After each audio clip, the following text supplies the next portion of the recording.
Whoa, whoa, whoa, whoa, whoa, whoa, whoa, whoa, whoa, whoa, whoa, whoa, whoa, what up? It is Bow Tie Friday, and we got a new format. We're doing this a little different. We're cleaning it up. We're messing it up. I don't know what we're doing. We're I'm together with the Build Guild, but we're not just showing off Build Guild builds. We are going to have a guest, and we got Matt Garnett on today, and we're going to talk about 3074 and account abstraction, and I'm going to shill Matt our Build Guild builds and show off the build. How you doing, Matt? How you feeling? How's your Bow Tie Friday? It's amazing. I'm so excited to be here. Thanks a lot for having me. I wish I had this level of energy That's right. every day of the Good morning. week. Bring it, bring it. I saw you sipping an espresso though. That'll kick it up, won't it? Just a little bit. It's coming. It's coming. Yeah, here it comes. We gotta wait for it to kick in. Awesome, great. Okay, so first of all, I think I want to zoom in on account abstraction. It's kind of, if we talk about EOAs are kind of a bad guy right now. I mean, EOAs work great for me, but they may not work great for mainstream audiences. And the kind of elephant in the room is, if you lose your EOA, it's gone forever. If you leak your EOA, it's swept forever. And even if you keep your EOA safe and you have it in your sock drawer and you can recover it, every time you use it, it's a pain in the ass because user experience is still a little loose, right? Yep. So first of all, let's look at the first bullet point of just like, if you lose it, it's gone forever. We're going to need some kind of recovery system, some kind of either guardian system where someone can recover it with an email, or some kind of other system where someone can have some kind of like dead man switch and recover it, right? Exactly. And then the leak it, if someone gets your private key, normally they could sweep your funds. But if this is like a M of N multi-sig, then you've got some defenses. If you accidentally leak one and it takes 2 out of 3 to sign, you can quickly pull that one off the multi-sig and bring another one up. And it doesn't even have to be a multi-sig. It could be just like a 1 of N or like a 2 of N multi-sig where you just have like a guardian, right? And then there's the whole UX thing, which we could get into next. But am I covering kind of the elephants in the room in terms of EOAs? Yeah, that was actually really good. And I mean, you kind of referred to these two parts of account abstraction, which hasn't really had a good definition up until actually in the last few months. There was some debate about 3074 versus 4337. And Yoav, who's one of the main developers and implementers of 4337, had a really nice post where he described these two aspects that you're describing right now, which he is saying two parts of account abstraction. One is validation abstraction, which is what you're referring to with respect to recovering an account that's lost via some sort of social recovery mechanism, or having better security around your wallet via a M of N multi-sig. This has to do with how do you validate that a message is allowed to spend money from that wallet. All about the validation phase, which 4337 addresses. And then there's the execution phase, and this is the other really important part of the account abstraction, and that's where you see the UX, where you would get into batching of transactions, those types of things. It's good that you are very clearly seeing the two different aspects there. Awesome. Yep. So and then I think I want to really talk like you brought 4337 up, and I think we should talk about that too. If we wanted to TLDR 4337, I always use the word meta transactions, but basically 4337 is this kind of network meant to get these meta transactions on chain into this entry contract. Is there a change to the actual protocol with 4337, or is that just 3074 that makes the change to the protocol? Yeah, so 4337 does not require any kind of change to the protocol, which was one of the big reasons that people were excited about it, because we all know it's pretty difficult to actually change Ethereum, and especially to change it in a much larger way like 4337 would require if it were in protocol. And so it is able to just work as a collection of smart contracts interacting with each other. Awesome. And so 4337 is going to get you things like, we can pay for your gas on the way in. Is it a smart contract wallet where you can batch stuff together, or do you need something else for batch transactions? It is like that entry point contract can do batched. So it is designed around the idea of allowing for both validation abstraction and execution abstraction. So a lot of the main features of 4337 is allowing for the sponsoring of your transaction, having other people pay for the gas. This is informed a lot by the previous work by Yoav and the team from the gas station network. And then they've also created it in a manner that's abstract enough to allow for users to plug in whatever kind of smart contract wallet they want, so long as that they implement a very specific interface for the entry point contract. And then that, that interface can allow them to do batching of transactions and whatever other types of weird stuff they want to do. Dope. Awesome. Okay. So let's talk about smart contract wallets right now. If you out there want to experience account abstraction as it might be experienced eventually, you can do that with a Gnosis safe, right? Basically, you have a Gnosis safe and you either wallet connect that Gnosis safe into a dApp, or you iframe that in, or you give it some call data, which is really scary. But that's basically the user experience that someone will have eventually. Is they will have some kind of smart contract wallet, and they will need to propose call data to that smart contract wallet. And even in a batch, like I'd like to approve USDC, and then I'd like to swap USDC to ETH. And those could be two like kind of packages of call data I would like to happen. And then you can do this in a Gnosis safe right now. You can batch those together.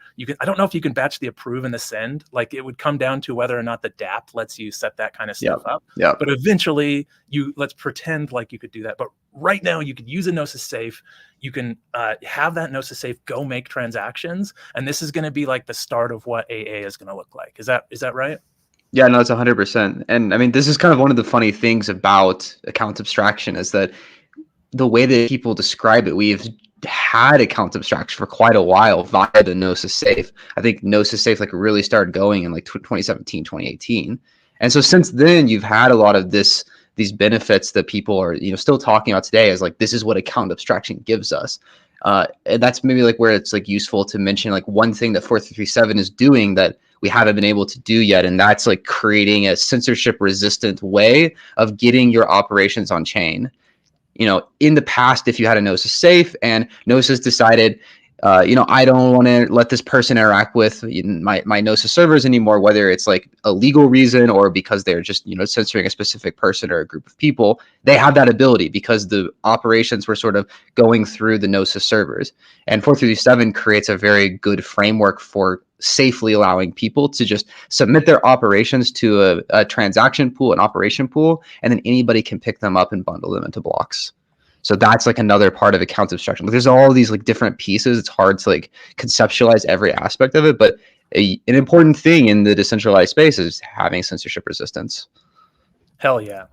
And I think when I was doing my early meta transaction demos and I was showing that I could sign a transaction from an account that doesn't have any gas, and that signed transaction could go to a relayer, and that relayer puts it on chain and pays the gas, but it settles in the smart contract still, and you'd still do a recover of my signature and get my address. So you're still using the right cryptography. But the problem is that relay that lives in the middle was just a server I was running, right? And that server could fall over, that server could be censored. So a lot of the work of 4337 has been on that server, getting that server or getting the protocol to be more decentralized. And then there's like this entry point contract that you have to have on every chain. But we've got the 3074 guy here. I want to know more about 3074 specifically. So what I know is it's going to be a change to the protocol that's going to let me use an EOA like a smart contract wallet, or have some kind of smart contract wallet logic that I kind of enshrine the EOA with using this auth and auth call. But could you explain the auth and auth call a little bit more? Thinking of me as a developer who's building on Ethereum, who knows how to build a shitty DEX, but or a shitty staking app, but I don't know like low-level EVM stuff. But I know that there's these auth and auth call. How do I use those? What are those going to do? Yeah, exactly. So 3074 is introducing these new operations into the EVM, and how you can think of this is auth is going to take a signed message from a user, just like you would in a meta transaction, and it's going to recover the address from that user, and it's going to put it into a context variable within the EVM. And so at that point, like, you've done the same thing you do in the meta transaction where you verify that message was from the user, and then you have this new special operation called auth call, which is to avoid the complexity that MetaTransaction had, where you sort of have this contract that you have to trust that whenever it calls you, it's already authenticated the user. Now we're going to hook directly into how the EVM authenticates users, which is with message.sender. Like if you go to an ERC20 contract and you look at how is the transfer authenticated, it looks to see is the message.sender, it just goes into the dictionary for the balance of the message.sender. That's an implicit authentication. So then auth call just mirrors the exact same thing that call, the opcode call does, except it updates who is sending the call from the invoker of these operations to the authorized address. And that's really all it is. It's really that simple. But it's like beautifully simple in the way that if you look at how 4337 works, you have to go through and carve out your contracts and replace message.sender with like this message sender function call that like basically breaks all existing contracts. Right. So what you do is you kind of just right on the way in, you kind of swap out the message.sender. Okay, so the message.sender is not the relayer. It's this other person who signed this other message, just like a meta transaction, but with a small change to the protocol that says we're going to enshrine this signer as the message.sender. So then everything works normally as the message.sender down the line in the smart contract. Exactly. Am I thinking of that right? Awesome. Yeah, no, right on the head. Hell yeah. Okay. So then just to kind of put a pin in this and finish it off, 4337, 3074, is that really the answer to AA in your mind? Or is there is there like a 7,000 level EIP that's really the answer? Like where are you at with that? So I think the answer is really the 2000 level EIP actually. 2000 level, bring it back. So I was one of the co-authors on an EIP called 2938, which is where a lot of these ideas around account abstraction were sort of formalized in a really robust way for the first time. Like Vitalik has been trying to do account abstraction since EIP 86. That was really the first mentions of these things. And, someone in the chat's mentioning 725. Like we've had iterations of this, but 2938 was the first time that we had like a real protocol level EIP that said, this is how you can safely do account abstraction in the protocol. And that's like the end game of accounts abstraction. The question is like, will we ever be able to do that on mainnet? And I don't know if we can do it on mainnet. It doesn't feel, especially with the progress of 437, we're going to see that on mainnet. And so we're kind of in a bit of a limbo state. Like I think 4337 is a bit too inefficient to be active on mainnet. It's really good on L2s. Is that enough for people? Are we really going to get everyone onto L2s in the future? Is it okay if you have a fragmented experience across L1 and L2? These are questions that we don't have answers to yet. 3074 doesn't necessarily solve all of these things either. I think one thing 3074 does is it fills in this gap that you have where there's lots of EOA users who want smart contract, smart account functionality, and they don't want to deploy a smart contract. They can't afford it. They don't want to deal with it. The UX is bad, whatever. Like, I think that it fills the chasm that exists between EOAs today and 4337. So there's like a lot of harmony among these two proposals. I'm still waiting to figure out what the final in-game state is going to be. And I think everyone is. Like, it's not clear yet. Awesome. Hell yeah. I'm going to paste that into the chat. 2938, Vitalik and Ansgar and you and Will and Sam Wilson. Cool. That's a cool EIP. I don't know if I've really dug into that, so I'll have to like check that out more. So this is from the angle of the builder, and I'm going to start shilling you some builds in a second. But the last thing I want to come up with is, what is the account, knowing that you can just basically do account abstraction right now with a Gnosis safe. It's just really clunky and we need to start building the UX around it. Kind of like our 3 bullet points of the elephants in the room. If we knock off the first 2, we get down to the UX is still shitty, right? After even if we change the protocol and we have everything ready, we're still going to need application developers to build apps that people can use that have this account abstraction built into it. And basically what that is this method of proposing call data. You need to somehow get the call data together that's going to go to the smart contract. And to do that, like normally, probably people are going to want to go use an app, right? I don't know if it's all going to be built into one app, if you're going to do swaps and ENS and everything right from the app, or if you're going to go out to the DApp and get that call data. But the starter kit for account abstraction, to me, in my mind, is you as a developer deploy a smart contract that has some kind of like starting admin function, and it can call whatever you send it, but you're sending it call data and it's doing that call data. And then you can have, whatever kind of exotic recovery or M of N or one of N you want. But the heart of it is have a smart contract that will execute arbitrary call data. And then you as the developer build out all of the stuff that's required to get that call data to that contract. So I would say I would strawman, you should fork scaffold ETH2, and you should bring in, you should use VM or ethers.js. Probably VM is the latest one, but ethers.js is just as good. You bring in those and you basically create the code that packages up this call data. And so take your smart contract, deploy it, and then build a front end that lets you register an ENS, swap, maybe load up some liquidity in something. Maybe, you know, think of like the 5 most common actions on blockchain and go do that with your smart contract wallet as a developer and look at what kind of develops as you build out that front end. Am I crazy thinking that's a good starter kit? Does that feel like it's right, Matt? You tell me what you're thinking. No, that's amazing. I think that's exactly what I would like to see people do, because that will help us inform where I think that we need to go, which is we need to standardize a wallet interface for talking about smart contract functionality, mainly batching of transactions. That to me is like a big place that hasn't seen much progression in the last few years.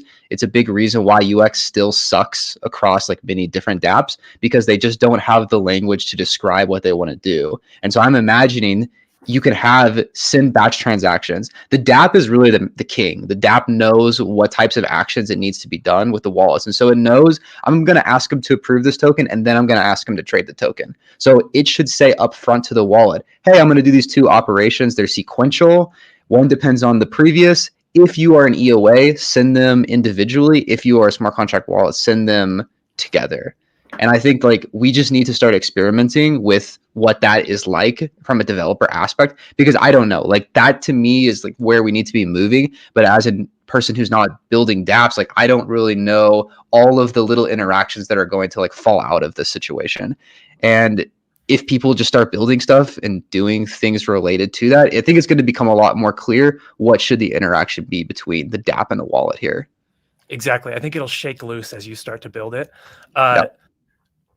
Shit, I lost it. I was just thinking the Flashbot stuff. Okay, so in my mind, I'm imagining if you were to go to Uniswap, it's going to force you to do the approve before you can get the next one. And I don't know, like it's going to force you to approve it, and it's going to check on chain that the approve has happened before it gives you the next button to swap. And really, it should just be like, here's going to be the approve, here's going to be the swap. Let's run them all together. So the one thing this makes me think of is how Flashbots lets you bundle stuff up for a transaction. Basically, they give you your own RPC, and I think this might be it. If you are running a smart contract app, you may have a backend that forks mainnet for each user and lets them make multiple transactions somehow using a dApp on that RPC. I don't even know, but basically it's like a fake RPC that lets you load up a bunch of calls in call data, but in a way where I hit approve and it automatically approves it on the fork and makes Uniswap think it's approved. So then they give me back the swap transaction, and then it packages all of those together and actually executes it on the real chain after that, like some session of making data. I don't know. Yeah, I mean, that's definitely a good like intermediate way of getting Uniswap without modifications to start working in this like smart contract realm. But I think ultimately at the end of the day, Uniswap is going to have to change, and everybody is going to have to change how they write dApps. So instead of thinking in sequential operations, we need to be thinking more in terms of this is a bundle of operations that we want to be done. And if something goes wrong in there, like say the approve fails, then we need to be able to expose that information to the user in the right way. Awesome. Yeah, no, I think that's right. And honestly, like once this is in place and Uniswap starts thinking about it, or maybe they already are thinking about it, like Uniswap as a team is going to deliver an amazing interface that's going to do all of this stuff. It might just take a while. And right now there's some time where we as developers can be tinkering and throwing some things at the wall and experimenting in a way that like maybe even Uniswap can't be, because we're kind of out ahead of it and tinkering with it. But you're right. Once the standard is there and there's an obvious way to do it, like Uniswap is going to do a great job, and maybe even set the standard for like what it's going to look like, right? Because of that damn approve pattern in ERC20. Yeah, 100%. And I mean, they're really trying to improve the approved pattern. You know, they came out with permit 2 just all on their own because That was right. they were That's right. like they were like, this is crazy that people are having this approved flow. And you know, permit 2 is like really approaching the best types of things that we can do until we start really focusing on improving the account abstraction story. Do you want to give us maybe like a quick TLDR of permit 2? I know it's like signature based, right? Yeah, so the idea is that instead of always, so basically there's a lot of tokens today that allow for this permit functionality, which I forget the number, 2912 or something. And the idea is that you can just have a signature as part of your call data, sort of like a meta transaction, and that will permit the transfer of those tokens to Uniswap or to like whatever smart contract you want to interact with, instead of going through this approved flow. So it removes the need to first send an approved transaction and then a movement transaction. So with permit, you can just submit that first. It updates the allowance, and then you could go ahead and do your thing. Permit 2 is like, some tokens don't have permit because we only came up with that like in the last 2 years. And so how do I still get that functionality? And so what you can do is you can approve this singleton contract and say, this permit 2 contract that exists one time on mainnet, I'm going to max balance approve to it. And then in the future, whenever it needs to do a permit, I can individually send this call data with the signature to permit and to transfer some of my unlimited balance to wherever I wanted to go. So it's a kind of a nice solution given the architecture of smart contracts that we have. Cool. Awesome.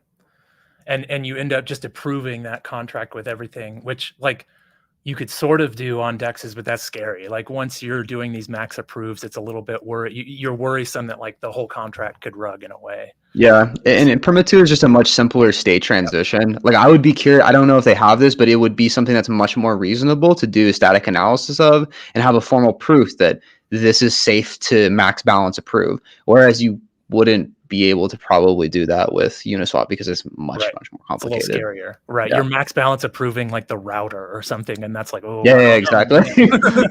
yeah. Okay, awesome. Great. Okay, so I think we've made it through the initial introduction at 22 minutes. Now I'm going to start shilling you some BuidlGuidl builds. So the BuidlGuidl is a DAO, and we're building lots of stuff. We focus on education, prototyping and tools, and then like giving small grants. We try to measure our work based on, how educational is it and how much impact is it going to have. So let me start shilling you these, and I maybe keep some notes, maybe just keep some mental notes. You're going to be our guest judge here, and I'm looking for maybe the educational winner and maybe the impact winner along the way. But let me show you these, and we'll get started. Okay, so from the BuidlGuidl, we've got Matt, who created Only Builders. Oh, no, this is Secret Santa. Secret Santa is Coder XYZ, okay? So Coder XYZ made the Secret Santa app. And I think it allows you to, was it commit?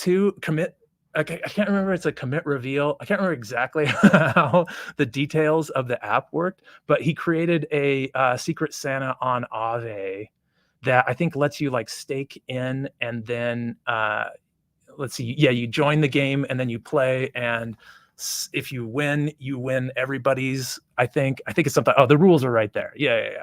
I think it's more like a kind of a prize pool in Aave Go, but I should have taken better notes. Next week we will definitely have better notes on these. But yeah, Secret Santa on Polygon, I think is what that build is from Coder XYZ. Good build. All right, next up, what's our next build? I think it's the one from Matt on Only Builders, but let's see. I think I may have a little bit different list. Let's see what comes up here.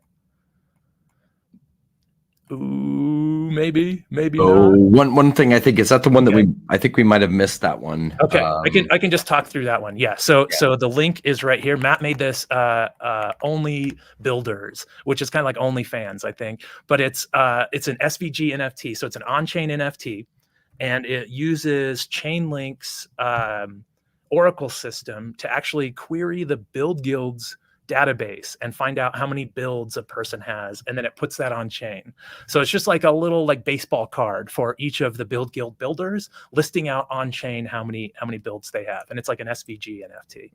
Okay, next one is going to be, I think, Miles. Well, let's see. Maybe Hold up one maybe second. Hold up. You're super fast here, Austin. That's right. Give me That's what I'm quick doing. second. It's Friday. It's Friday morning. The coffee is flowing. It's 9:42. You know I'm on it. Thank you all for tuning in on the live stream too. I'm watching the chat. Keep it going. Okay, I think we're on the proxy factory from Miles. So Miles has been doing some research into cloning, where it's different when you're creating a clone. You're all right. So I'm Miles. Oh wait, on some proxy. Oh, I think I hear Miles. Maybe not. What? I don't know what I heard. Yeah, There. one quick second. Sorry, dude. You got it. You got it. So Miles is working on this cloning and proxy factory thing, which I think every developer, app developer working on Ethereum should at least experience to understand. Basically, what you can do is with the clone factory, he took some smart contract that has some bytecode, and instead of deploying it with Hardhat or Foundry, he has like a front end, right? And you go from the front end and you connect your MetaMask and you can deploy that bytecode. So it's like a cloning from the front end. Then his second one is like proxy pattern. He's going through and just learning as a new builder how proxy contracts work, which are, we were talking about the Gnosis Safe earlier. We see all over in the ecosystem. Basically, you have this like implementation contract, and then you have the instantiation contract. I don't know what the two are, but basically you deploy one that's very empty that then delegate calls to this other one, and that allows you to create lightweight contracts that work the same way as the other one, and it also lets you like pull them out and put them in and upgrade them. I think that's Miles's build. That's the proxy factory and clone factory. Hopefully you're keeping up, Matt. Are you keeping up with us? I'm keeping up. I got the notes down. All right, he's got his notes. He's got his impact and education rating. All right, I think the next one is Jacob, and he works at ATX DAO, and he was building like a reputation system, I think. And I think it had to do, did it use the chain link stuff? Oh man, I have to go look at it. I think it, so it's a method to track trust on chain using 1155s. That's what it was. And there was like this WASM VM. Yes, that's right. So it's out on Arbitrum, and it's using this. Oh man, I think we might be looking at, no, that's right. This is the Arbitrum Stylus one, right? So it's built on Arbitrum Stylus, and it's using I think 1155s to track what was the validation? I got to get this better next. Oh yeah, it's HATS protocol, right? Isn't it using HATS protocol? I think we might be looking at two different things. What is the Stylus one?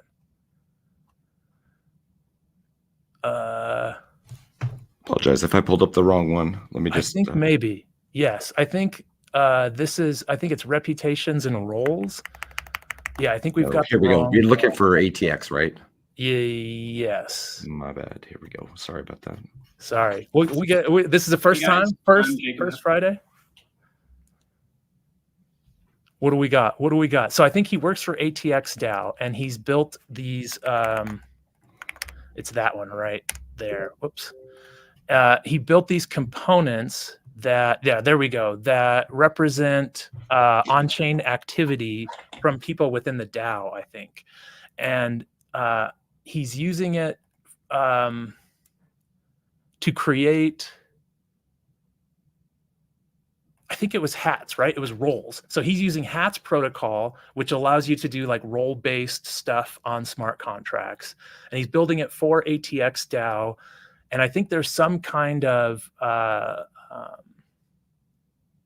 like story that's told with each person.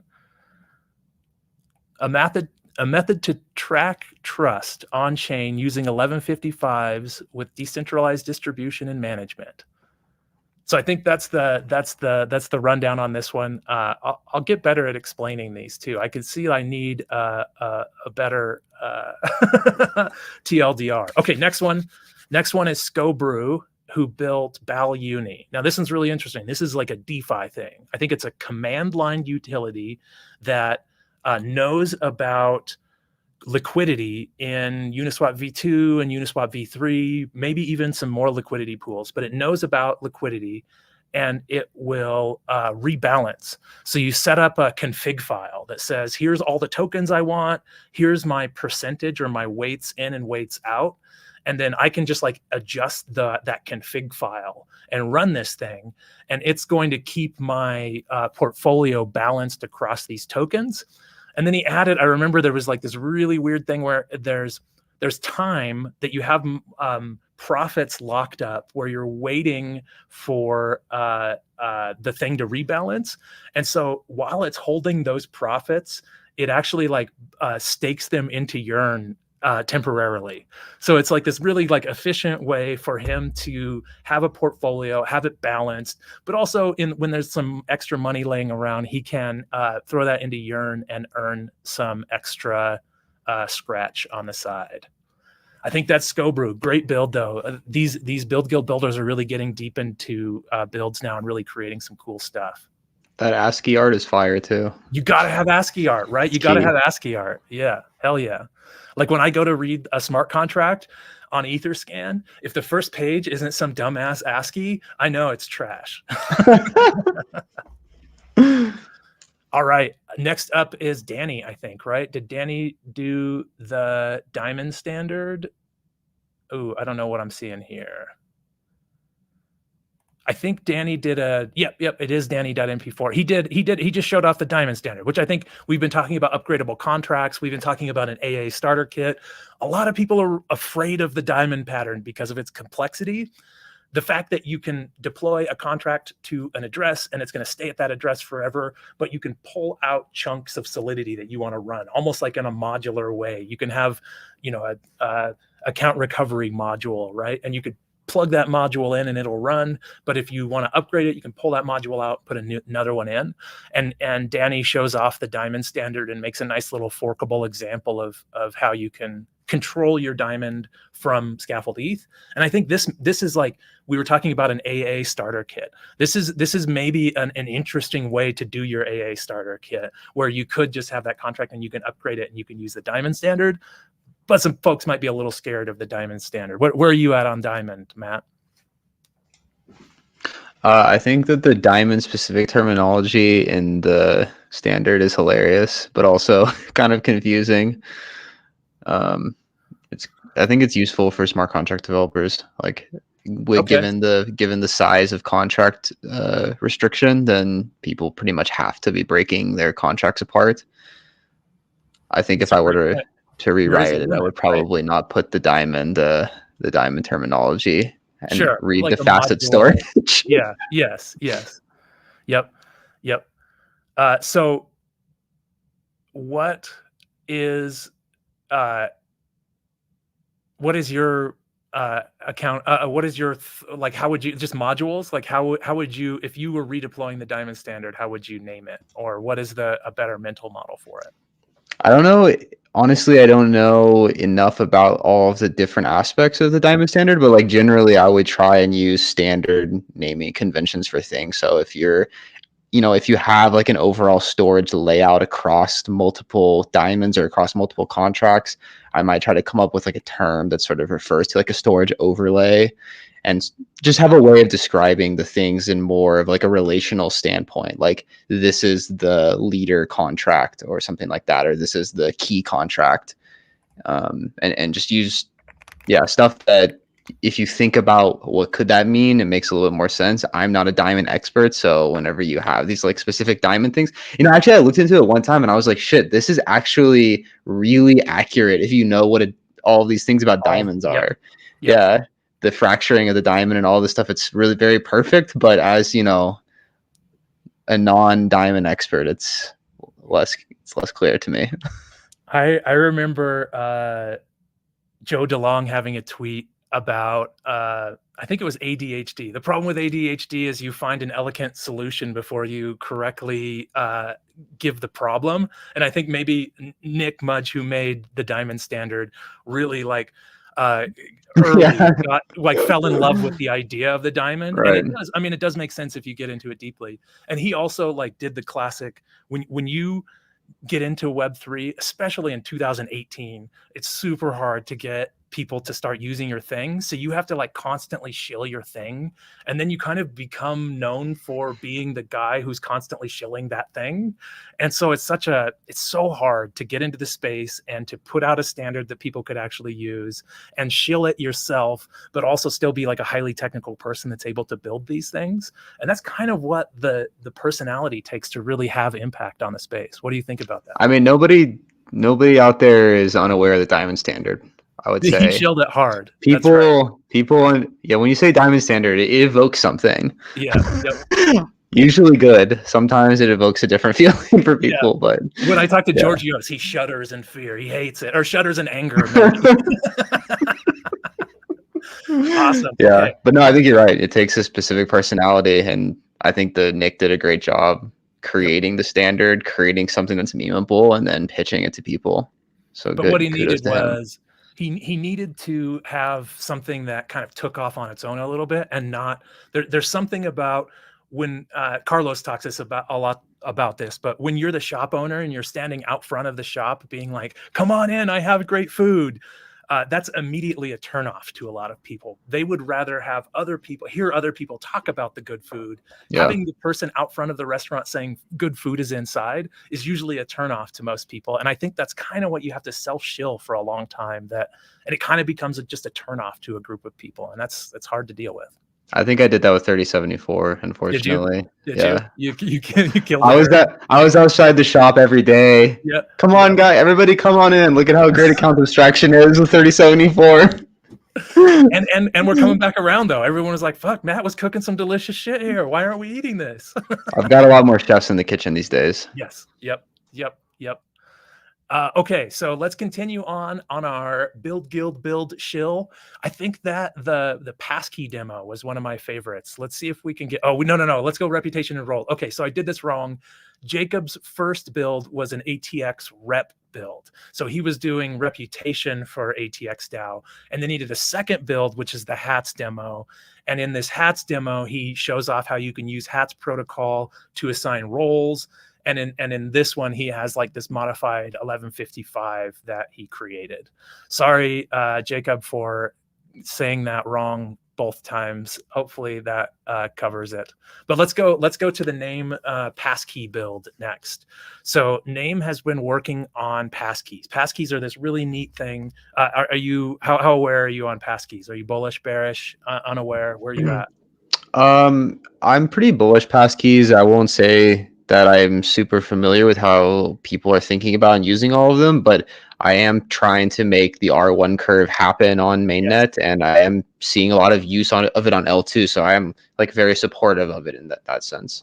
Awesome. Yep. And to TLDR for folks watching, a passkey is like it's almost like a ledger on your cell phone, which is so cool. It's like a crypto. So it's a slightly different curve. So it'd be the 256 R1 instead of the 256 K1. So a slightly different elliptic curve than what typical Ethereum transactions are using, but very, very, very similar. And in this case, it's pioneered by Apple, right? Like it's in maybe not Apple, but some kind of web standard. And basically it's a key pair that's per device or per account shared across iCloud, very hard to extract. So you can't, going back to the foot guns, you can't get your private key and accidentally share it with someone because it's really hard to get out. And second of all, if you lose your phone, that passkey is still in iCloud. And if you go with the same Apple account, you go to the same domain, you can recover this passkey. And it's not just a signing key, it's storage too. You can cryptographically store stuff in iCloud with Apple using these passkeys. So you can not just have a key, but you can have some other information that you're storing that sticks around for a long time. So we're definitely diving into passkeys. We're seeing that this is an obvious, like, man, if you have an M of N multi-sig and you have a one passkey on it, and then you have some recovery people and you have some maybe slower wallets all on that thing, and your passkey is like your hot wallet, and you're just like, I want to swap 5 USD, and I sign it with my passkey and I close my phone and walk off. everything should get taken from there and it should all work. It should take the passkey, it should settle it in a smart contract, it should make the transaction, and then if anything goes wrong, there's some kind of like, I don't even know, recovery stuff that you build in or something. But what Name is doing here is tinkering around with passkeys in the sense of, in the framing of a burner wallet. So we have these burner wallets where we generate private keys and put them in local storage, and everyone hates this, but you should really only keep like less than $10 in any burner wallet ever, right? It should never really, if any, value. Maybe it's just a session key that represents you interacting with something and it never has any value in it. But basically Name built this passkey manager that lets you create passkeys. It lets you store burner wallets inside of the passkeys, which I think is how Farcaster does it. And then it lets you recover these burner wallets, and it's all out on Sepolia. So if you're thinking about building with passkeys, definitely check out this this build from Name. Very good forkable demo of how to do passkeys. All right, next up was Lulox. Lulox did like a tic-tac-toe game. I didn't totally understand some of the mechanics of it, but it's just like a casual on-chain game where you're building a tic-tac-toe game. And I don't know if I have any more explanation there. I can't remember if there's no randomness. It's all deterministic, right? Because it's tic-tac-toe. I think maybe both people stake, and then whoever wins the game of tic-tac-toe, the winner gets the money. And if they tie, it's split. So I think it's just typical. It's what you would think of as on-chain tic-tac-toe. All right, the next one was Tonto DeFi, who is definitely shilling Luxo hard. I see you in the chat too, Tonto DeFi, shilling Luxo real hard. But he had made this SVG NFT on Polygon that represents your Lix domain, which is a Luxo thing. But go check that out. Let's see what we have here. Yeah, see if we can get a picture of it. So it's an SVG NFT that lives on Polygon that represents a Lix domain, which I think is on Luxo. And yeah, just another good build from the Build Guild. Looking cool there. Okay, and we already talked about the ARB stylus. That was from Solid Oracle. We had it up earlier, but could we bring that one up again? We've got two left. The first one is this ARB stylus, where Solid Oracle set it up so you can write smart contracts in any language, because of how Arbitrum stylus works, I think. But basically, there's alongside the EVM, there's a WASM VM that runs on Arbitrum stylus. And so you can write your smart contracts in Rust and even bring in libraries from Rust that can still run like on chain. And I'm still not sure exactly how this works, but what the demo he used was basically, I've got my smart contract and I'm going to add in some machine learning, and it's going to do some machine learning like on chain, but I have no idea how Arbitrum stylus works. But it's just really cool to see Build Guild builders out here experimenting with these kind of weird edge case cool, I don't know, is this an alt L1? Is this an L2? I think it must be an L2, right? But Yeah, I think it's an L2. Yeah. Yep. Do you know anything about Arbitrum stylus, Matt? Are you? I'm not really familiar. I do know a bit about WASM, and I think Arbitrum stylus is basically just taking, honestly, some ideas from eWASM. You know, there was a time where Ethereum thought we were also going to move to a WASM VM or have a WASM VM sitting alongside the EVM, and I think Arbitrum stylus is basically just manifesting that idea and building atop it. Awesome. Neat. Okay, and yeah, having ML run on chain just to me sounds like there's no way that'll work. That's way too expensive. Like how do you have thousands of nodes all deterministically coming to the same ML answer? And I think the answer is it's not. It's some kind of like sidecar Oracle thing, but maybe not. I don't know. I don't know exactly. Very slowly. No? Very slowly. Very slowly. Yeah. Yes. It's like conventional systems, just slower and more insecure. No, probably more secure. Yep. Okay. It's like 4 bits of data. Yes. Yes. Last one is from a longtime builder, not a longtime builder, but he continues to build these games. CodeChef comes up with some interesting games every couple of weeks for us. What one goal we really want to work on is getting some users on these games and start playing these games collectively. But this week, his game is this kind of weird roulette table that has food on it. And it's kind of like musical chairs because any player is allowed to rotate the table at any time. So you can have a whole group of players that are rotating the table. And then if you hit the take food button, you're going to grab whatever food is in front of you at the table. And each type of food has kind of like this multiplier. So he built a kind of Russian roulette, gambly, food frenzy kind of random game. And that's coming out of the Code Chef corner. He does these each week. There's a lot of Monopoly versions, a lot of like little forkable games where even though it looks kind of simple and silly in the front end, if you dig into the smart contract, he's got a lot of lines of solidity that power these things. And so it's really interesting to see kind of the back end of how these games work. Okay, that's my rundown. Where are you feeling? This is kind of like that old show where the points don't matter and everything's made up. It's something like that. What was that? Yeah. Whose line was it in anyway? Yeah. So the points don't matter and it's all made up, but let's hear Matt's favorites. Maybe you have a favorite for education or you have a favorite for impact. Who do you think is going to be the most educational? Let's start with that one. Which one do you like on the education? I like the diamond pattern one in terms of education. Like, I think that was a really good way to showcase a standard. And I think generally thinking about showcasing things in that manner might be a useful educational tool for people. Like, what if you had, I mean, ERC20 is, there's so much educational resources around that, but like, what if you had that for a smart contract wallet where it was like, this is the basic aspects of a 4337 wallet. Here is what the function calls look like, and having that in a GUI. I think that's a super cool educational idea. And that's one thing that we're really leaning into with the Build Guild is that we're kind of, the infrastructure layer is really kind of matured. And I think like we should be leaning into these apps. We should be leaning into front ends and the whole idea of account abstraction, really needing people to start focusing on how do we get that call data and get it back to the contract? And that user interaction is going to be really, really important. But you're saying even for educational purposes, if you take a complicated idea and you make a nice, clean front end with it, where you give people the ability to like play with it and feel how it feels, like then you start like getting closer to what might be the end, for mainstream adoption, the end game to get mainstream adoption to happen.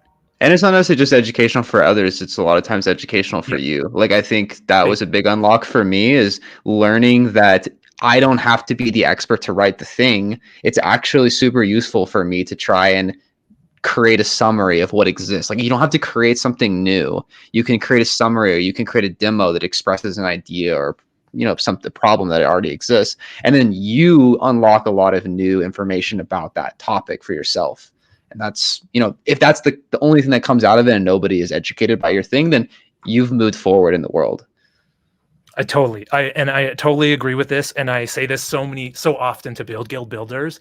You do not need to go build the novel solution that's going to get you rich. You need to like build this whole tech tree of things that leads you through all these different kind of rabbit holes and understanding, just like Miles was doing with the cloning of the contract and the factory pattern. Like, he's not about to go ship a product that does this. He's he's checking off boxes and he's learning all these different concepts leading to the edge. And then eventually, even me, like I was tinkering with signed messages and getting them into a contract, and people were like, oh shit, this is really interesting. Austin invented meta transactions, and I didn't invent meta transactions. Like, they existed in like the Uport stuff and the Gnosis Safe, but like no one was talking about them and no one was showing it off. And I was on my particular educational journey myself, basically learning in public, and it all kind of came together where I was able to show off this thing that not a lot of people were using and kind of kick off some account abstraction stuff. So as a builder can have a ton of impact by learning in public, building these things that maybe someone else has built, but you're going to learn. Yes, leaving a trail, leaving the campsite better than you found it, right?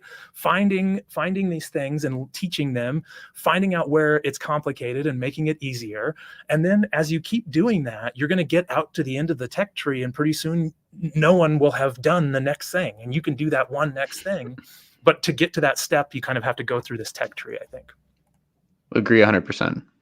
All right. Impact. Now, impact is probably the most important thing in the ecosystem right now. We're trying to see who is having impact, and Retro PGF is giving out money to people who have impact versus reward. And impact is this very nebulous idea that's really hard to quantify, and the badge holders are all thinking of impact differently.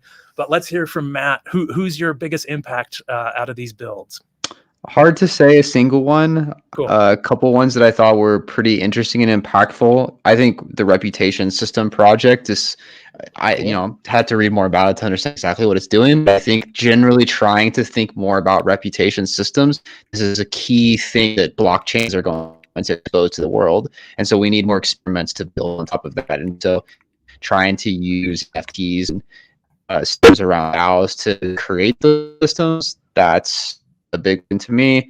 The ballooning balancer project, that was really cool. I mean, that seemed like a super serious DeFi project. It looked like a lot of work went into it. The CLI in terms of impact, might be the single most impactful, just because it looked pretty polished from my like 30 seconds of looking at it. And maybe the ASCII art was really just like it leaning me over in that direction. But that looked like a super cool project that people could actually use to manage their portfolio. And then I think passkeys is, even though it's just a demo, I think, developing libraries and tooling around passkeys is super useful. And that's one of the more impactful places that people can be working today. It's something that's really in the meta at the moment. And I think that is a really neat project. Awesome. Heck yeah. Yeah, I think that one of the discoveries we found with the passkeys was you don't know the user's passkeys until you ask the user to select one, but you can ask the user for a specific one if you know about it, which means that like the passkey system exists in its way, but you probably have to have some backend database, and you have to have some other piece of information like their email address or something. And then you're storing their passkeys based on that email address. And if they come in with that email address again, you can then go grab the passkey and then, or you can ask them to auth that specific passkey. But if you don't do that system, then they're going to get a wall of all the passkeys they've generated for that specific domain and have to pick one. And that could end bad in so many different ways. And you can name them, but we didn't know that until we started tinkering with it, right? Yeah, and I think that's what we need to do is like tinker with this, figure out how Apple and some of the bigger players are thinking about it, and figure out how that applies to Ethereum and building decentralized apps. Awesome. All right, let's see what. So we were. I was thinking this might be like 15, 20 minutes, but we went a little long. I think I have a couple more things to cover, and we don't have to cover them. Oh no, I think Matt might be frozen too. Are you still out there, Matt, or are you frozen? I see. I can hear you. Okay. You, but cool. Oh yeah, there you are. It's loading. Okay. There we go. Thinking about fun things that I've been seeing in the ecosystem. Just like random things. Farcaster frames is big, right? Have you messed around with Farcaster frames at all? Oh no, I think you might be out. Okay, Farcaster frames are really cool. It's basically, so Farcaster is kind of this decentralized Web3. We've tried that a few different times, like getting people to do decentralized Web3 is kind of a chicken and egg problem. But Farcaster is starting to get some adoption. And one thing that really caused a lot of adoption is they did this thing with Farcaster frames, where as you're typing out a tweet or a cast, it does an unfurl. If I type in BuidlGuidl, it's going to unfurl the BuidlGuidl logo. And it does that by going to get the like Twitter card information. But in this case, it's actually, before it unfurls, it's actually looking at some other metadata first, before even the Twitter card, if you have like this Farcaster metadata. And that metadata is basically, I'll hit an endpoint and you give me back an image and some buttons. And if someone clicks the button, I'll then hit your web server again and then get some more metadata back. So it's like just like a really fancy unfurl. But that's really cool because I could invite people to go follow me on Interface by just pasting in the link to my Interface profile, and that will unfurl this nice frame that says follow Austin on Interface, and it'll give me a nice button that people can click, and by clicking that one button, it follows me on Interface. I don't even know exactly how that works. It's amazing. But that's the interface that people have, is this nice like Twitter card, this nice like unfurl that's very Web3. It feels very Web3 native when people can be shipping these small apps. Yep. Go ahead. That's super neat. No, that's super neat. I've been meaning to take a look into it a bit more. I think after my foray into Blue Sky, I haven't really I've been sad about other social media platforms. But it seems like so I Farcaster is getting posted a lot of. You Yeah, it post is. It's on. getting some traction. So Yeah. I was thinking, people have say, Farcaster's far more technical. It's quieter. It's more focused. I'm like, okay, if I have a very technical question, I'm going to post it to both and see. And I immediately got the answer I needed on Twitter. And hours later, I got the answer I needed on Farcaster. So it's still not Yeah. there in terms of like that level of adoption, but it's getting close. And I think it's cool to think about, like, if someone canceled me right now on Twitter, I would still have my Farcaster following. If Twitter decided that Austin is no longer allowed to ever have an account, I can Right. always still go to my Farcaster and have that connection and move that from network to network. So I think that's Yeah. the kind of the key to what we're trying to build here with Web3 is that censorship resistance. Awesome. Okay. Closing it out, I want to talk a little bit about what the Build Guild is focusing on. So Build Guild is thinking a lot about speedrun Ethereum, right? Our kind of front line is education. So if you a dev, this is almost targeted at Web 2 devs. Like if you're a good developer looking to get like all the aha moments in like a compressed, just like throw them all at my face right at once, hot dog to the face kind of hot dog face gif. You want all the concepts and all the aha moments. You go to speedrunethereum.com, and this is going to be focused on taking a technical person through learning how to build on Ethereum quickly.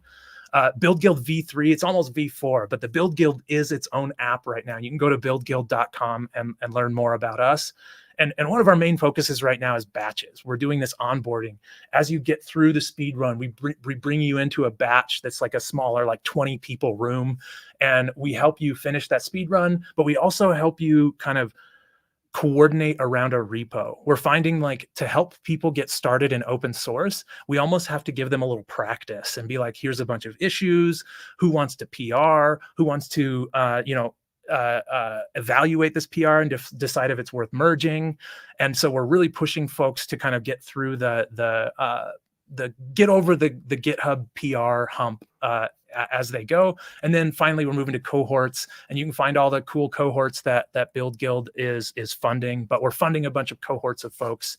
That's my shill for Build Guild. Make sure you go speedrun Ethereum. What about you, Matt? What's your call out? What should developers be doing? What should they be thinking about? How do we close this out? It's been a great Bow Tie Friday. Thank you for being here. Yeah, it's been great. Thanks a lot for having me. I think I would love people to keep thinking about account abstraction and how can we make dApps integrate with account abstraction better. We're still in the very early ages of account abstraction, even though we've been talking about this for years and years. We need some people to really put the work in and step up as leaders in the community and say, this is what needs to be done. These are the standards that needs to exist. And this is how we should integrate it into libraries that everybody's using. I think until then, we're still just going to be like fumbling around in the dark about UX and account abstraction and things like that. And where can people go to find the research that has been done on this already, right? We see a lot of people come into this space and be like, oh, I'm going to create a brand new standard that everyone's going to use and it's going to become the thing. And they never really look around for what else is going on or where they can find information. Is it ETH research? Is it something else? Like, where should developers just be watching and consuming? ETH research is a good place. ETH Magicians is a good place. ETH Magicians is a little bit more focused on Ethereum mainnet today, execution layer types of things.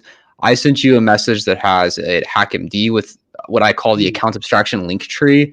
I haven't updated too much for 2023, but if you're curious about like how did we get to where we are today with account abstraction, this is really going to take you from the very beginning. 2015 are the first entries about account abstraction. And so every year I kind of have updates of these are the main pieces that move the account abstraction forward. It just helps cut through all the noise. There's so many people who are just talking account abstraction, but this is like a really good way of seeing like linearly how did things progress. And then, if you want to see it, be in a community of account abstraction and see people who are discussing it day to day, I think trying to figure out, I think it's like infinitism or something, 437 chord. I don't have a link on hand, but if you have it somewhere, Austin, that's where like the thinkers and builders are really tinkering with account abstraction on the edges right now. So I would try and join their community and see what they're up to. Awesome. ETH infinitism, I think. Is that the one? Yeah. Yeah, I think so. Let me paste that in too, so we have it. It's a GitHub link, right? Am I doing it right? Should it It's be a on GitHub? GitHub. Yeah. Okay, cool. Okay, last thing. Actually, while I still have you here, you mentioned that Dankun is about to come. Dankun. Tell us about this fork. What's going to happen? What's going to be in it? What's the TLDR? Yeah, so the TLDR, we've been working for about a year and a half on this hard fork upgrade. It went live on Gurley about a week and a half ago. It went live on Sepolia just 2 days ago. So far, so good. Things are looking good. What is it going to bring for developers? For one, the big thing that people are talking about is blobs. So this is going to increase the data throughput that Ethereum can support via this 4844 EAP. And so hopefully post the Dankun on mainnet, which we're thinking sometime in March, that means that L2s are going to just get cheaper. So that's like a really huge win to see. In terms of other developer nice things that are going to exist, the other probably big thing is T-Store T-Load. Having this transient storage idea, this is something that was really pushed by Uniswap to ship into this fork, and it's going to make reentrancy guards a lot cheaper than it is today. And there's other stuff. I don't know. There's a lot of cool things to experiment and see what's possible with transient storage. So I'm excited to see that get into developers' hands. And then another interesting EAP that I worked on a bit is 4788. This is finally going to give us trustless access to things that are happening in the beacon state. So maybe not necessarily something that your average everyday developer is going to use, but this is really going to unlock a lot of new possibilities for restaking, because now there's a way for restaking smart contracts to look into the beacon state and see this is what is happening with respect to the validators that are supposed to be restaking on our protocol. So that's the cool stuff that's happening on Dankun. Most exciting, obviously, the blobs. Hopefully it's going to get cheaper and cheaper to use Ethereum as we go forward. Okay, so kind of rolling that backwards, 4788 is this beacon block root. And it's basically like whatever's happening on the beacon chain, we take a hash of all that and we put it on chain. So now you can have a smart contract that takes all that information off chain and settles it into your smart contract and comes up with the same hash. And if you get the same hash, then you know that all that information is correct and you can do some shit based on that information, like slash someone or give someone money if they're doing a good job. Is that right? Am I thinking of that right? Exactly. Awesome. And you helped us kind of, takes me on a tangent to, we have this really fancy method of getting randomness that uses future block difficulty. And you can't just get block difficulty for any given block. You can only get the block hash. And you came up with this method that we ended up implementing that was, you can get the whole header together with the difficulty and everything else, and you could submit that to the smart contract, and the contract can hash that and then look up and make sure that that's the right block hash. And if you have all of that, then you know that moving backwards, that block difficulty that you used is good and correct, and also a very good form of randomness. And that came from your idea, and Damu implemented it, and we have it like ready to go for someone to fork to build. That's awesome. Awesome. Okay, now then T-Store, T-Load. Of course, the reentrancy thing, if you have like this kind of sidecar storage that you can say, hey, this person entered this function, and then they can't re-enter that function anywhere throughout the execution. And you as the developer need to remember to unlock that, because someone might be doing these batch transactions that could leave something in T-Storage. And there's some fun back and forth with the boys like JT Riley and Philology, and all those guys are negging on the Agus guy, and they're fighting back and forth, and it's just great memes. But yeah, it seems like T-Store and T-Load is going in, and I think it's going to happen. And is there anything that you can do other than reentrancy stuff? Like, are people thinking like, if we have this other sidecar storage that's already warmed and cheaper, is there other uses of that? Or maybe some like context where something could happen and set some context, and then later on in some giant batch, you could go read that context and use it somehow? Is there more to just that than reentrancy stuff? He's muted. I think he's, oh no, here he is. Sorry, my cat is in front of the monitor now. Name? I saw the cat up there earlier. Yeah, her name is Nayla. All right. I don't know. Yeah, I'm really not sure what other types of things people are going to be able to do. It might unlock some new types of contract architecture where before the only way to access this memory that you've written in your smart contract is to get back to the call frame where you wrote it to. So now when you can 10 call frames deep access that memory, there's like new things that might be possible. as you mentioned, this whole like argument with August and what does this mean for 4337? This is something that we have to be very careful about because we're moving from a single tenant architecture of I have an EOA, I submit a transaction, I'm the only user in this transaction frame, to a multi-tenant architecture where one transaction frame means multiple users and you can't just use as much transient storage as you want and do a bunch of user specific things because it might interact in bad ways and block people out or be a security vulnerability. So we'll just have to see how people end up finding like cool ways to use it. And we're so lucky as an ecosystem to have guys like JT Riley and crew arguing about this because they're really coming to some conclusion, if not making great memes along the way. He has been just expert level shit posting these days. He really is one of the best in the game, maybe the best in the game, frankly. Yep. And he's up and coming, right? He's really like. I think he posted that he did like an ETH Global Hackathon in 2022 or something like that, and then has moved into the space as honestly like one of the main figures in my crypto Twitter sphere. Yeah, totally. No, he's great. And then the last one was blob storage. We're talking 4844. It means that when you go to store something, it's just going to be cheaper in this blob storage, which then is going to allow these like L2s to drop their whole state and have it be provable, but have it be a lot cheaper. I think I'm mostly explaining that right, but you could probably do a little bit better job. Yeah, go ahead. Yeah, it's specifically for call data. So it's going just like if you were using call data for things before, like it's probably going to make your applications way cheaper. Just cheaper. Okay. Yeah. And it changes a little bit of behavior. When you mark bytes as call data, then it's just going to end up in this new blob storage in Solidity. You have to specifically, so it's a new transaction format. So it's a type 3 transaction. You have the normal call data that you used to, and then you have blobs. And there's some like crypto math that's happening with blobs too that is hopefully future proofing us. There's some additional things that we want to do. There's these like, instead of doing like a hash of the data to commit to it, we're doing this like KCG commitment of the data. Yeah. So there's like some like technical things that are happening there to, we have the CLs and the ELs and splitting this as a whole, a whole question. There's a lot of stuff going on behind the scenes of blobs, but really like what people can think of is blob data, and it's going to be cheaper to propagate this information around the network. And hopefully it's written in a way that we can just keep making it cheaper and cheaper as we get better implementations of things. Hell yeah. And what are the concerns of that? Is it just like extra, is it like complexity that we're adding to the protocol? Like why would someone argue against blob 4844 blob storage? I would say there's two reasons. One, complexity, like you mentioned. We're introducing for the first time KCG commitments into the protocol. And if you guys have been sort of on Twitter and seeing this like KCG ceremony that's been happening for the last like 1.5 years by Carl Bickhausen and Trent Van Epps, like who did an amazing job on this KCG ceremony. Like we had to have this KCG ceremony because the technology they were using here requires us to have a quote unquote trusted setup. We're calling it a ceremony, but like in crypto terms, like it tends to be called a trusted setup. And it's done in a distributed way. So there's not like a single point of failure anywhere. We just have to have one honest party in that setup for it to work. And so that was able to create this like whole platform to do these KCG commitments. And these KCG commitments are really cool and efficient. So if you're like trying to argue against it, I would say KCG is still kind of a newer technology compared to some other cryptographic functions.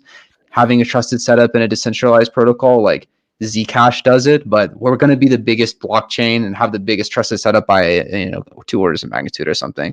So that's for one. And then the other thing is like this is just back to the big block debate. Like 4844 makes the blocks bigger. We're calling it a different thing. It's called blobs. There's sidecars. We're like obfuscating it a bit, but at the end of the day, like your bandwidth requirements are going up. So we're moving. It takes to run a node, right? Like that. Yeah, that's ETH is more decentralized when it's easier to run a node, and we're looking at all of this stuff like getting rid of self-destruct so we can have vertical trees, so anybody can have a quick node and or a quicker node that syncs. And so every time you add to the size, you make it harder and harder for someone to do what I'm doing here, running a rest node and having the state. Yeah, awesome. Yeah, exactly. Thinking of but hopefully I'm not fighting it too bad. Like a lot of work went into this. Like I think that these things are solved, but I mean, these are the things that we think about, and we thought about it and we were like, it's okay to go forward with this proposal because we did a lot of research and development on it. Yeah, I don't know if we're correctly exploring all of the trade-offs, but I feel like it's a great idea to explore both sides of any argument and understand Yeah, why always we is. can do something. Yeah, always is. And Ethereum needs to move slow. There's billions and billions of dollars locked in this, and if we do something wrong and cause a problem, like that's really bad. But we Mhm. also want to be continuously like upgrading this network as we can and making it more secure and more performant and more usable. I was thinking a small developer build, a little hackathon project you could do would be something like storing something and measuring the cost of it and then storing it later. But I guess you have to use a new transaction type that just isn't valid right now. It won't be valid until the fork comes in. Thinking about, could you make an NFT that like looks at what's left over in transient storage? Or could you build an NFT that shows how much money it costs in blob storage to store, or something along that line to start like leading it to, okay, now once we fork, then that NFT is going to like change the way it looks somehow, and you'll know That would be interesting. just something fun to tinker around with. Yeah. You should be thinking about that at home, developer. That's what we're all about, is getting you to build on Ethereum. So go speedrun Ethereum if you haven't yet. Go build things and show them off in public. It's okay to build things that already exist because it's helping you learn. And along the way, your tech tree is going to improve. And pretty soon you're going to be pushing the edges of Ethereum. So go do that, builder. Go build. Thank you, Matt, for being here. It was supposed to be 20 minutes and it was an hour, 10 minutes. We'll have to adjust how this whole Bow Tie Friday thing works. But thank you so much for joining us, Matt. Thanks so much for having me, Austin. It's been a pleasure. Awesome. We'll see you out there on crypto Twitter. Keep up your shit posting game. Sounds good. All right. See you guys. Happy Bow Tie Friday. Thank you.